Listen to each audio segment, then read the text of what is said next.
یہ رات جو ہے مخفی کیوں رکھی گئی؟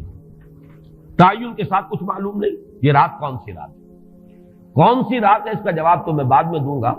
کہ اس میں جو آراء ہیں مختلف، لیکن یہ کہ اس کو کیوں مخفی رکھا گیا اس پر کچھ پیاری باتیں ہیں جو مفسرین نے کہی ہیں۔ پہلی بات تو یہ کہ جتنی عظیم چیزیں ہیں ان سب کو مخفی رکھا گیا۔ قیامت کب آئے گی؟ مخفی ہے، آئے گی یہ یقینی ہے۔ کب آئے گی؟ یہ تو ان امور میں سے ہے کہ جس کا علم نبی اکرم صلی اللہ علیہ وسلم کو بھی نہیں دیا گیا، جبرائیل کو بھی نہیں دیا گیا۔ چنانچہ حدیث جبرائیل میں واضح طور پر الفاظ موجود ہیں، وَمَا الْمَسْئُولُ عَنْهَا بِأَعْلَمَ مِنَ السَّائِلِ، کچھ معلوم نہیں، نہ سائل کو معلوم نہ مسئول کو معلوم قیامت کب آئے گی۔ اب یہ عظیم حقیقت مخفی رکھا گیا اور اس کا خاص طور پر ذکر کیا گیا سورہ طٰہٰ میں، اکاد اخفیھا لتجزی کل نفس بما تسعی۔ اگر تعین کر دیا جاتا تو جو قریب کے زمانے کے لوگ ہوتے وہ تو خوب پھر محنت کرتے آخرت کے لیے، اور ذرا فاصلے والے ہوتے وہ ذرا تساہل کرتے اس کے بارے میں۔ اس کو رکھا گیا ہے، تلوار لٹکی ہوئی ہے، کسی بھی وقت گر سکتی ہے، یہ جیسے گلوٹین کبھی اگر آپ نے دیکھا ہو جس طریقے سے کہ اس کا چھرا گرتا ہے، کسی بھی وقت گر سکتی ہے، لہذا ہر وقت چوکس رہو، چوکنے رہو، جیسے کہ صحابہ کرام کی شان معلوم ہوتی ہے بعض روایات سے کہ ذرا تیز ہوا چلتی تھی تو وہ سمجھتے تھے کہ قیامت آ گئی۔ اس درجے استحضار تھا اعصاب کے اوپر، اس کا اتنا اثر تھا کہ ذرا تیز جھکڑ چلا اور انہوں نے سمجھا قیامت آ گئی۔ تو اس طریقے سے قیامت کو مخفی رکھا گیا۔ اکاد اخفیھا لتجزی کل نفس بما تسعی۔ نہ آج سے 100 برس پہلے والوں کو معلوم تھا کہ قیامت کب آئے گی، نہ آج والوں کو معلوم ہے، نہ اگر ابھی دنیا کی عمر ہے ابھی 100 برس اور تو قیامت سے ایک دن پہلے بھی شاید یقینی طور پر معلوم نہ ہو سکے کہ کل قیامت آ رہی ہے، تاکہ ہر وقت جو ہے امتحان اتنا ہی شدید رہے، اتنا ہی کڑا امتحان رہے ہر ایک کے لیے۔ لتجزی کل نفس بما تجزی بما تسعی، تاکہ ہر ذی نفس کو بدلہ ملے اس کی سعی کے مطابق۔ اسی طریقے سے موت کا وقت معلوم نہیں، وما تدری نفس بأی ارض تموت، کہاں موت آئے گی کچھ معلوم نہیں، کہاں موت آئے گی، کب موت آئے گی کچھ معلوم نہیں۔ اسی طرح نوٹ کیجئے صلاۃ وسطیٰ، حافظوا علی الصلوات والصلاۃ الوسطیٰ معین نہیں ہے، اس کے لیے آراء اگرچہ ہیں، اکثر آراء جمع ہو گئی ہیں صلاۃ العصر کے بارے میں، لیکن تعین سے حتمی طور پر نہیں کہہ سکتے۔ یہ رائے بھی ہے کہ کوئی بھی معین نہیں، تمام نمازیں جو ہیں وہ صلاۃ وسطیٰ کے حکم میں، بہترین نماز، کوشش کرو کہ پوری محافظت کرو، صرف نماز کی نہیں بہترین نماز کی، ہر نماز تمہاری بہترین نماز ہونی چاہیے، ہر روز روز عید ہو، ہر شب شب برات۔ اگر اللہ تعالیٰ کے ساتھ کوئی قلبی ربط ہے تو ہر دن جو گزر رہا ہے وہ روز عید ہے، اور ہر شب جو گزر رہی ہے وہ شب برات ہے۔ لیکن اگر وہ کہ انسان کو غفلت ان کے قلب پر طاری ہے تو وہ عید کا دن بھی اس کے لیے ایک عام دن ہے، اور شب برات بھی اس کے لیے ویسی ہی ایک رات ہے جیسی کہ ہر روز آتی ہے اور چلی جاتی ہے۔ اس اعتبار سے اس کو بھی خاص جو ہے معین نہیں کیا گیا صلاۃ وسطیٰ کون سی ہے۔ اسی طرح بعض روایات میں جو آتا ہے اسم اعظم، اللہ کا ایک نام ایسا ہے کہ اس کے واسطے سے اللہ سے جو بات مانگی جائے وہ رد نہیں ہو، لیکن وہ کون سا نہیں بتایا گیا۔ اقوال ہیں، اندازے ہیں، حی و قیوم پر زیادہ، الحی القیوم پر زیادہ لوگوں کا جو ہے وہ اجماع ہوا ہے، لیکن یہ کہ یقین سے نہیں کہہ سکتے۔ تو اسی میں اس کو بھی نوٹ کر لیجئے کہ اس کو مخفی رکھا گیا ہے لیلۃ القدر کو۔ لوگ زیادہ سے زیادہ محنت کریں، زیادہ سے زیادہ مشقت کریں، اس کے لیے جو بھی اس کی قدر و منزلت سے کسی درجے میں آگاہ ہے، وہ اگر معین ہی ہو جاتا کہ ایک شب یہ ہے تو پھر تو سب کے سب اس رات میں محنت کر لیتے، باقی راتیں جو ہیں وہ پھر سونی اور ویران گزرتی۔ لیکن یہ کہ مطلوب یہ ہے کہ زیادہ سے زیادہ راتیں آباد ہوں، زیادہ سے زیادہ راتوں میں ذکر ہو، عبادت ہو، دعا ہو، اس لیے اس کو مخفی رکھا گیا، یہ حکمت ہے۔ اس میں بھی ایک عجیب نقطہ ہے جو امام راضی رحمۃ اللہ علیہ نے بیان کیا ہے، اور حوالہ اگرچہ نہیں دیا اس حدیث کا، لیکن ایک روایت کے حوالے سے بات بیان کی ہے کہ اس کے ظاہر نہ کرنے میں بھی اللہ کی ایک شفقت اور رحمت ہے بندوں کے حق میں، اس لیے کہ اس کی قدر جتنی زیادہ ہے اتنی ہی اس کی ناقدری پر سزا ہوگی۔ اگر معلوم ہو کہ یہ شب ہے اور اس کی ناقدری کو انسان کرے تو گویا کہ پھر وہ اتنا ہی زیادہ مورد عقاب اور مورد سزا بن جائے گا۔ اس کے لیے ایک بڑا پیارا واقعہ نقل کیا امام راضی نے کہ حضور صلی اللہ علیہ وسلم حضرت علی رضی اللہ تعالی عنہ ایک روز مسجد میں داخل ہوئے، ساتھ ہی آئے ہیں، دیکھا کہ ایک شخص سو رہا ہے، نماز کا وقت ہو چکا تھا۔ حضور نے حضرت علی سے فرمایا کہ اسے جگا دو، اسے ہوش میں لے آؤ تاکہ یہ وضو کرے، نماز کے لیے تیاری کرے۔ حضرت علی نے امتثال امر کیا، جا کر جگا دیا۔ لیکن پھر ایک سوال کیا حضرت علی کہ حضور آپ تو خود نیکی کے کاموں میں بہت سبقت فرمانے والے ہیں، سباق بالخیر یہ لفظ آئے، سبقت کرنے والے بہت کثرت کے ساتھ، تو آپ نے یہ جو ہے یہ کام خود کیوں نہیں فرمایا اور مجھے کیوں اس کے لیے آپ نے حکم دیا؟ آپ خود بھی اسے جگا سکتے تھے۔ آپ نے فرمایا کہ تم اس کی حکمت کو سمجھ لو، میرے جگانے پر اگر وہ نہ جاگتا اور انکار کر دیتا تو کفر ہو جاتا اس کے حق میں، اور تمہارے جگانے پر اگر کوئی تساہل سے بھی وہ کام لیتا تو وہ کفر نہ ہو جاتا۔ تو یہ ایک فرق ہے کہ اللہ تعالیٰ کی طرف سے ایک شفقت ہے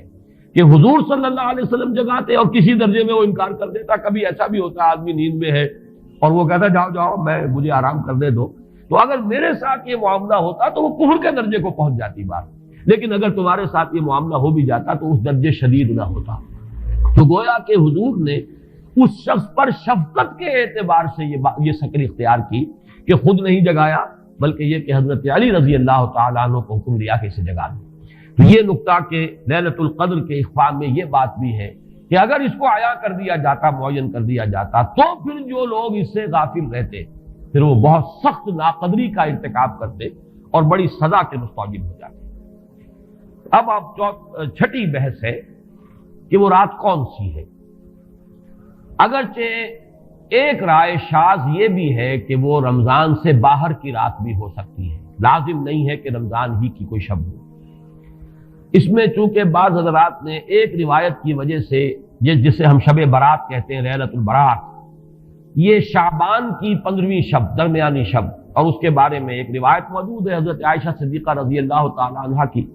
کہ رات کے وقت ان کی آنکھ کھلی اور وہ باری آپ ہی کے پاس شب باسی کی تھی حضور کی، تو حضور موجود نہیں تھے، تو تشویش ہوئی کہاں گئے۔ تو جب تلاش کی گئی تو معلوم ہوا کہ حضور جنت البقیع قبرستان میں پہنچے ہوئے ہیں اور وہاں آپ ان کے لیے جو بھی وہاں دفن ہیں ان کے لیے استغفار فرما رہے ہیں۔ جب پوچھا گیا معاملہ کیا، تو آپ نے فرمایا یہ بڑی عظیم رات ہے اور اس رات میں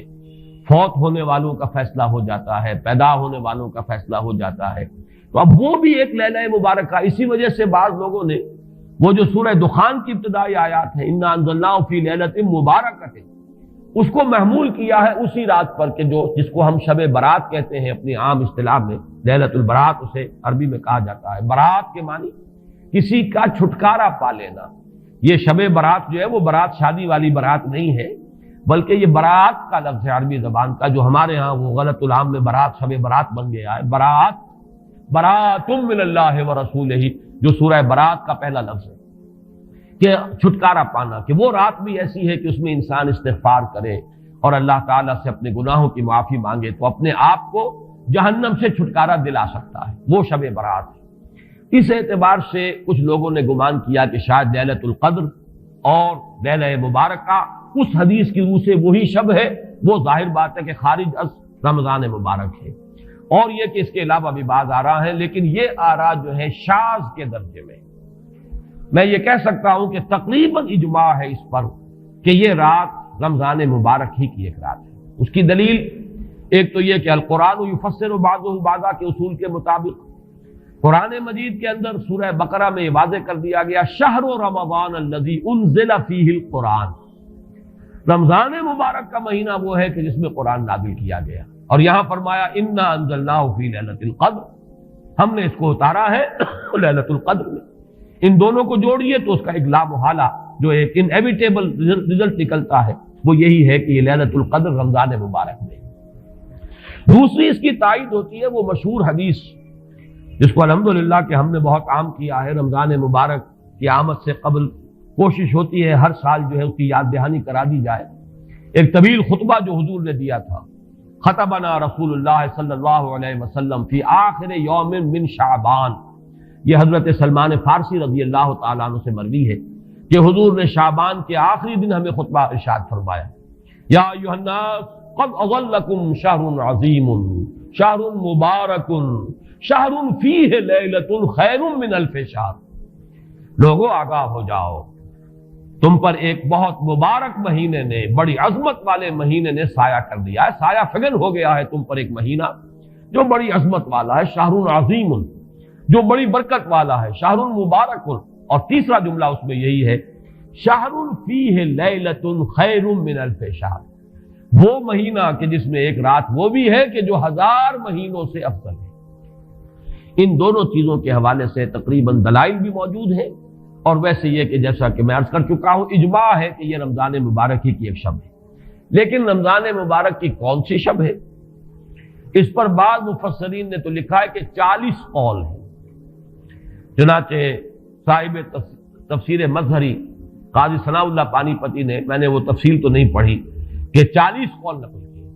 لیکن امام راضی نے جو 9 قول نقل کیے ہیں وہ میں تیزی کے ساتھ آپ کو سنا دیتا ہوں۔ ابن رزین رحمہ اللہ کا قول یہ ہے کہ رمضان کی پہلی شب ہے۔ حضرت حسن بصری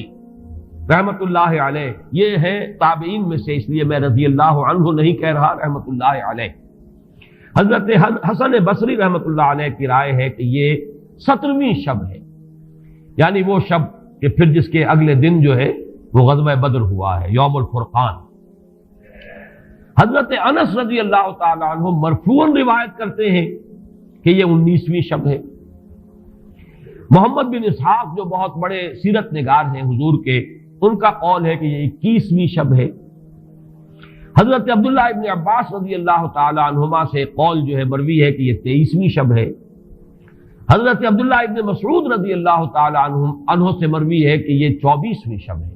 اور اس کو میں ذرا اہمیت دیتا ہوں اس لیے کہ 24ویں شب جو ہے سورہ علق کی ابتدائی آیات کے نزول کے ضمن میں کچھ حساب کتاب کے جوڑنے سے 24ویں اور 25ویں شب کا بھی معاملہ جڑتا ہے، جو کہ میں نے آپ کو سورہ علق کے درس کے دوران بتایا تھا۔ اس کے بعد حضرت ابو ذر غفاری رضی اللہ تعالیٰ عنہ کا قول ہے کہ یہ 25ویں شب ہے۔ اس کے بعد حضرت ابی ابن کعب رضی اللہ تعالیٰ عنہ کا قول ہے، یہ وہ ہے جن کو کہ حضور نے خود فرمایا کہ اقرأہم ابی ابن کعب، قرآن مجید کے سب سے بڑے قاری حضرت ابی ابن کعب ہیں رضی اللہ تعالیٰ عنہ، اور ان کے بھی سینے پر آپ نے تھپکی دی تھی کہ ایک سوال کیا آپ نے کہ سب سے عظیم سورت کون سی ہے، اور جب انہوں نے صحیح جواب دے دیا سورہ فاتحہ، تو پھر یہ کہ اس پر حضور نے تھپکی دی کہ تمہیں اللہ تعالیٰ نے بہت صحیح مناسبت عطا کی ہے علم کے ساتھ۔ ان کی اور صحابہ میں سے بہت سے لوگوں کی رائے، یہاں تک کہ یہ کہا جا سکتا ہے کہ بقیہ اقوال جو ہیں وہ شاذ کے درجے میں ہیں، اور یہ گویا کہ اگر اجماع نہ کہا جائے تو بہت حد تک اتفاق کے درجے میں ہے کہ یہ 27ویں شب ہے۔ اور اس 27ویں شب کے ضمن میں حضرت عبداللہ ابن عباس سے ایک روایت میں پہلے آپ کو بتا چکا ہوں کہ 23ویں شب، لیکن 27ویں شب کے ضمن میں جو مختلف روایات حضرت عبداللہ ابن عباس رضی اللہ تعالی عنہما سے مروی ہیں، ان میں بھی کچھ لطیف نکات ہیں، وہ میں بعد میں بیان کروں گا۔ اس کے بعد ایک شاذ قول اور بھی ہے کہ یہ 29ویں شب ہے۔ تو یہ گویا کہ 9 ہے اقوال، جن میں سے بعض جلیل القدر صحابہ کے ہیں، عبداللہ ابن مسعود، ابو ذر غفاری، ابن عباس، ابی ابن کعب، لیکن یہ ہے کہ سب سے زیادہ جو اتفاق اگر اجماع نہ کہا جائے تو 27ویں شب پر ہے۔ اس 27ویں شب کے بارے میں حضرت عبداللہ ابن عباس نے 3 نکتے بیان کیے۔ ایک نکتہ تو یہ ہے کہ یہ پوری سورہ مبارکہ جو ہے سورۃ القدر، اس میں 30 الفاظ ہیں، اور ان 30 الفاظ میں سے 27واں لفظ ہے ہیا حتی مطلع الفجر، یہ 27واں ہے۔ اس کے اعتبار سے گویا کہ انہوں نے ایک ربط قائم کیا ہے کہ یہ 27ویں شب ہے۔ ایک بات انہوں نے یہ کہی ہے کہ اللہ تعالیٰ کو وطر محبوب ہے، اللہ وطر و یحب الوطر، اللہ خود بھی اکیلا ہے اور وطر کو پسند کرتا ہے۔ پھر یہ کہ وطر جو ہے اب رمضان مبارک کے اندر اگر وہ وطر شمار کیے جائیں گے تو 14-15 وطر بن جائیں گے، لیکن اس میں چونکہ آخری عشرے کے بارے میں بہت سی روایات جو ہیں ان کا تقریباً اجماع ہو جاتا ہے کہ آخری عشرے میں، تو آخری عشرے میں بھی 5 وطر آئیں گے، 21ویں، 23ویں، 25ویں، 27ویں، 29ویں۔ لیکن حضرت عبداللہ ابن عباس کہتے ہیں کہ 7 کا حصہ اللہ تعالیٰ کو بہت پسند ہے، اور بہت سی چیزیں جو ہیں عالم تکوینی میں بھی اور عالم تشریعی میں بھی بہت سی چیزیں وہ ہیں کہ جو 7 کے حصے کے ساتھ وابستہ ہیں۔ 7 آسمان ہیں، 7 زمینیں ہیں، ہفتے کے 7 دن ہیں، طواف کے 7 شوط ہیں، سعی بین صفا والمروہ وہ بھی 7 مرتبہ ہے، ادھر سے ادھر، ادھر سے ادھر 7۔ اسی طریقے سے سجدے کے اعضاء بھی 7 ہیں، تو اس سے انہوں نے پہلے وطر اور وطر کے بعد 7 کا حصہ، رمضان کے آخری عشرے کی وطر راتیں اور ان میں 7ویں رات یعنی 27ویں شب، وہ اپنے اس حساب کتاب سے بھی. اور جب انہوں نے یہ بات بیان کی تو حضرت عمر رضی اللہ تعالی عنہ نے ان کی تحسین کی تھی. آخری بات اور بھی کہی گئی ہے کہ لیلۃ القدر جو ہے اس کے اندر حروف کو اگر شمار کیا جائے تو 9 بنتے ہیں، اور یہ لیلۃ القدر اس سورہ مبارکہ میں 3 مرتبہ آیا ہے. انا انزلناہ فی لیلۃ القدر وما ادراک ما لیلۃ القدر لیلۃ القدر خیر من الف شہر. اس اعتبار سے بھی 3 کو ضرب دی جائے 9 سے تو وہ بھی 27 کا عدد بنتا ہے. بہرحال یہ میں نے جیسا کہ عرض کیا تھا کہ ان کا کوئی تعلق نہ صرف سے ہے، نہ نحو سے ہے، نہ روایات سے، لیکن بہرحال حضرت عبداللہ ابن عباس کا ایک ذوق ہے. اس کو آپ ذوقی باتیں بھی کہہ سکتے ہیں، لیکن یہ کہ حضرت عبداللہ ابن عباس کی ذوقی بات ہے، لہذا اس کا کم سے کم تذکرہ ہو جانا چاہیے. ایک بحث یہ ہے کہ اہیا باقیۃ ام لا، کیا یہ رات جو اس کی عظمت تھی یہ باقی ہے، یا صرف وہی رات جو تھی جس میں کہ قرآن مجید نازل کیا گیا وہی عظمت کی حامل تھی. انا انزلناہ فی لیلۃ القدر، یا یہ کہ اب بھی ہر سال یہ رات آ رہی ہے تو اسی عظمت کی حامل ہے، اسی قدر و منزلت کی، اسی برکت کی حامل ہے.